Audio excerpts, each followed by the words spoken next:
Hello, folks, and welcome to another season of Let's Learn Dwarf Fortress. I'm your host, KirinDave, and this is Aaron. Hey, Aaron. Hi, I'm your student. You see that? I am the master, although I'm terrible at Dwarf Fortress. And this is my student, who actually has really not played at all. How you doing, Aaron? I'm a little trepidatious. I hope you'll be gentle. Oh. You always are.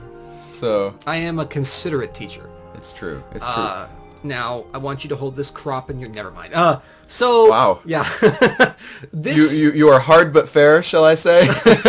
Oh, dear. Oh dear, what have we gotten ourselves into already? There goes my YouTube Safe for Kids rating once again. The I angry always lose it comments. whenever you're on. Yeah. I lose it. In more than one way. All right. Maybe cut that part You out. lack... It's not how this works. So, we have got a brand new game of Masterwork Dwarf Fortress. You've said you want to play the dwarves. I do. And we have generated a whole new world for you. The famous continents. This is the future plane. So let's go ahead and hit enter. Now, we're not going to be playing out exhaustively every session. You may play this on your own. You may not. I don't know. I think it depends on how it strikes you. Yes. But you'll go home with this on a USB stick or on your phone, whatever you want to do. Yeah. Or we can use the internet like civilized adults. It's going to be hundreds of megs, right? Yeah. So it's not going to work. Okay. Look, Look. you don't get my... Do you know how much free storage Google gives you in Google Drive? It's true, but then I have to upload it, and that just takes time. Yeah, you do have not the greatest connection here. It's true. I don't have the greatest connection here. We're working on fixing that. Yep. Okay, so let's let's play this. So the future planes, region 9. Kolthrim Helchava. Say it faster. I would like a venti Kolthrim Helchava. Excellent. No foam. No phone. Oh, Yeah, so give it a sec. I always got to give it a sec. cool. Blocking the main thread. That's legit. Look, it's Because not going to because space. programmers, I believe, is my catchphrase. Yeah, because basically a catchphrase. All right, so let's take a look at this whole world. We're using the NES color pack, which actually I'm kind of digging here. This is good. I was promised 3D, I believe. There will be 3D later. So here's like this huge lake in the middle, right? So maybe what we could do is put you on the edge. So let's do what we usually do. We're gonna find an area 3 by 3. We don't care about anything except we don't want an aquifer because you're a new player. We do want shallow metal. We do want deep. We do want some soil, at least some. We would like clay, dirt, and or peat. Peat being the best, but all of those things are good. Let's see. Anything else we care about? Nope. So let's go ahead and do the search. Okay. Oh, I see lots of sites already. I'd like to submit to you. One thing I love doing, I actually think this is fantastic for new players, is to do a seaside or lakeside playthrough. There'll be great waves. They're constantly crashing. Your dwarves get to walk through the mist and get happy thoughts. But also, what? They love mist. Okay, it's weird, but go ahead. You can become a fishing community. Okay. And so you bring some fishermen along, and you actually end up with a real it becomes very easy to feed your feed your dwarves because fish are a very plentiful resource. Okay. You know all these things. Yeah. So wow, we have tons and tons of options for this. This is the entire most of the world is a valid embark. All right, let's take a look at what we can find. Let's go ahead and head over. I see some purple up and to the left that just looks fantastic. Up and to the left. Well, now it's yeah. There, look at that. No, that looks like a charming place to live. This is a tropical freshwater marsh. The temperature is scorching. There's lots of trees, and the surroundings are haunted. You don't want to go here. Huh. But and it's the shark of destruction is the brook. But there's good mortgage rates out here. There's good mortgage rates. Yeah, It's mortuary different. gauge. Yeah, it's a mortuary. So it looks like this is a southern polar region. So let's see. There's a big desert right in the middle of the left-hand window here. This is this is a tropical ocean. The slim balloon. So this is a dried up. This is like a little dried up lake. Interesting. So here is a temperate ocean. Let's see what we can do here. How about over here? Okay. Got my little desert to play in. Yeah. What's over here? What's this? This is, yeah, this is a giant... that is a goblin place. Ooh, what about right here? Oh, check that out. So we've got a little tiny area on the peninsula here. And we could... let's see, what is it?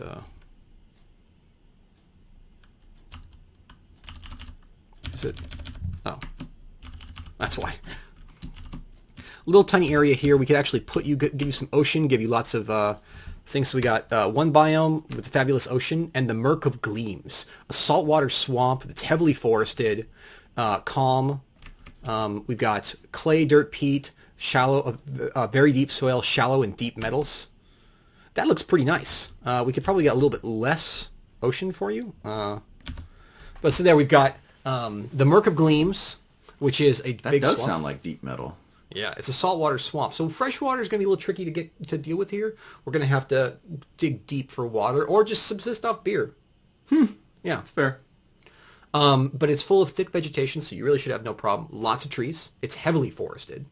And there is a stream nearby. Okay. That sounds fantastic, right? I accept We will embark. Place. I will make it mine. You've selected an area with salt water. Don't worry about it. We'll figure it out. Okay. All right. Now, one of the really nice things about Masterwork is it actually comes with a lot more pre-designated profiles. And these are really, really helpful because they let you actually kind of pick an experience, and you may not know every feature, but they're going to pre-pack a bunch of stuff for you that's useful. Like okay. for example, there's a simple start for new players, which I wouldn't actually recommend in this case, because there's a farmers and shepherds. If you want to be a bunch of pastoral shepherds and farmers and be milking your tusk oxen and things like that for tusk oxen milk, and then cheese, and your beer belly goats. Beer belly goats? Yes. Or, sorry, booze belly goats. Booze belly goats. You can turn their milk into booze. They actually, yeah. I wish the people at home could see my expression of pure glee right now. There's also a mining expedition, so they come in with a much better equipment for mining. Okay. There is a engineer sent to build fortifications. There's military squads with a dock and dogs, smith cast with anvil and fuel, craftsmen stranded without booze, which is terrible in this one, yeah. So the military squad, what would my life look like among the military squad? So basically, it's good for hostile embarks. You show up, you've got already a bunch of people trained, and they've got a doctor with them who's well trained, and they've got a bunch of war dogs to go and take care of things. Because even though there's not a ton they can do. Okay, but since this isn't really we're not going into a hot zone here. I would say that you could probably get by without it. Okay. Probably one of the best ones is the miner expedition or the farmers and shepherds. Okay. Which one of those two sounds good to you? Both of them will have a miner, of course, but the mining expedition has lots of mining power and fewer livestock. The farmers and shepherds have less mining power, but all the livestock. As much as I respect the humble farmer, I think I respect the miner more. Okay. Let's see. There's a couple problems. No dwarven wine. Oh, wow. Dave, what have you done to my people? No copper chopping axes? All right. Well, let's just repair this. We got to make sure that we get all the wine, ale, beer, rum, and all these things. I actually know what happened here, Aaron. Okay. Tell me, glorious leader. There are no dwarves near here, so you can't purchase the things that they expect you to purchase. That's no problem, though. Okay. Let's just go ahead and fix this really quick. We'll be right back. All right, folks, we had to totally redo the world because the other world had extinct dwarves and was making it tricky, and it kept making us be, warlocks. Yeah, so forget everything you thought you knew about the world, because there's a new one now. There's a new one, and it's full of terrible things. We set out in a place called the Wintry Hills, next to the Hills of Safety, by the Gooey Steppes. And just above the Sea of Neutralization. Right. Yeah. However, there's no problems with the miner embark now. Let's see let's better get to know these people, right? Your leader is Bear one. He's clumsy, quick to tire. 43 years old. He's fat. His sideburns are clean-shaven. Shit. He's a mustache dwarf. Oh, I hate those people. Yeah, no, unacceptable. Those guys are awful at parties. So you'll notice here we have a couple of interesting things. We have a lot of guild members. This is an unusually good amount of them. So we have people who are part of the Fishers Guild. We have people who are part of the Merchant Guild, the Healers Guild, another Fishers Guild, which is, I guess, great. They're gonna fight. A Nun of Armok. Okay. So someone who has been inducted into the clergy, and Monom here has taken a vow of celibacy as a result.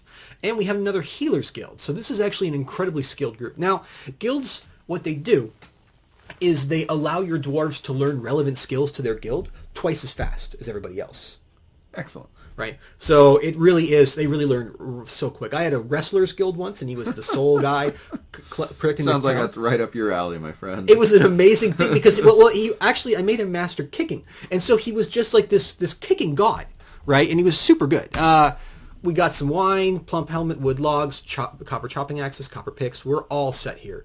Looks like we have a little bit of wildlife, not too much. So there's always this ritual. We have to name the group and name the fortress. Oh. Right now, it's called Sind Spring, which, to be honest, sounds like a problem in your pants, in my opinion. From whence the sin springs forth, you mean? Yes, and this is the name of the site. Okay. Now, we could change it. We can set something specific, or we could just hit the random button a few times. And let's do a few more randos. Adulation lie. Okay. Cavernous phrase. What the fuck? This is an awful random generator. What are you talking about? Channeled cavern? The most famous story. This is like a fucking CAPTCHA image. Channeled cavern sounds rad. Arena constructed. Machined comedy. I think we might have our name. Do you want to use machined comedy? I really like machined comedy. Was it my Yogscast game? The group is called the Uncertain Fools of Fortune. Okay. Which is just awesome. It was really good. Let's name the group. The Ever-Seeing Clocks.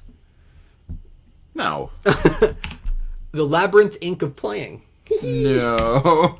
The Rampart of Trading. Here, give me this button. Which button do I need to hit? R. No. The Lordly Hatchets. No, that was the really Buckle good. of Suns. The Theater of Fate. The Bronze Hate. The Somber Craft. The Wintry Clocks. Hey, you're at the Wintry Hills. That would... But clocks? Why not? Nope. Oh! The Keys of Perfection! You're walking by actual gold! I kind of The like basements of yeah, humidity. alright, this is us. You walk by the Keys of Perfection, and you choose the basements of humidity? I cannot believe that. Well, you'd better get used to it. Oh! I'm going to wreck everything that you create. That's amazing. Yes. Now, you'll know we have a few extra people here. What we're going to do really fast is just go ahead and clean up this embark, because Aaron here is beneficiary of a few more people than normal as a result of me trying to make his life easier. So 1 sec, and then we'll actually embark. Oh my god, Aaron, while we were doing that, made a Too Many Cooks in the Kitchen reference. It's true, and I was really sad to find out that the microphone wasn't on just now. No, I was not recording. When I discovered that fact, and so... Now we have to sing the entire song as penance. But then it's like 45 minutes. It is 13 minutes. Do you know the whole song? I think. I know a surprising amount of it, yes. Actually, no, I've forgotten most of it. It's been a while since that meme caught on. Okay. I love that there's a frame rate counter for this ASCII interface. All right, so we'll turn on Stonesense in just a sec. But let me just introduce you to the controls. So this is another Let's Learn. So we'll be talking about the controls in this one. Aaron, yes. Arrow keys. Move your character. Move the screen around. Okay. Hold down Shift, and then use the arrow keys. You'll note they move faster. Whoa! Sprint. Okay. Now go ahead and this is a cool version. Go ahead and hold down Shift and hit the greater than or less than keys. Hold it down. Yeah. So that takes you down, and then the other one takes you up. That makes sense. Oh my god! Into the vortex. No. That's just undiscovered stone. We know something's down there. Okay. So now, why don't you go ahead and go back down to this level of C down here, right? Yeah. Go down one. You're going up. There you go. Up one. So now, why don't you click on any of those black spots there, and let's find out what this environment is. Like this? Yeah. It's just stone. It's just shale. So it's a rocky beach. This is an intense beach. Shale. Why don't you click on the green and let's see what those are? Like, yeah, sure. Okay. Just dense grass. Okay, great. Shrubs. Would you click in the water, please, so that we can find out what's going on there, like in the water of this pond right here? Okay. Why are there two cursors? Why is there a mirror cursor to the right? It's just how it does the mouse thing. So go ahead. Sure. Okay. Ice wall. So it would appear that the ponds are frozen over here. This is cold. Okay. It gets cold enough here that the ponds will freeze over. We'll have to remember that for water in the winter. We have to get some water underground or floor over that water or something. Okay. So why don't you go back up to your dwarves? If you hit F1, it's always bound to your wagon. So you hit F1. Okay. So here are your dwarves. Here's your dwarves. You can see we've got some pack mules and not much else. So Sure. it looks to me like a pretty good place. Now the question you have to ask yourself, sir, there's two ways to build a fortress.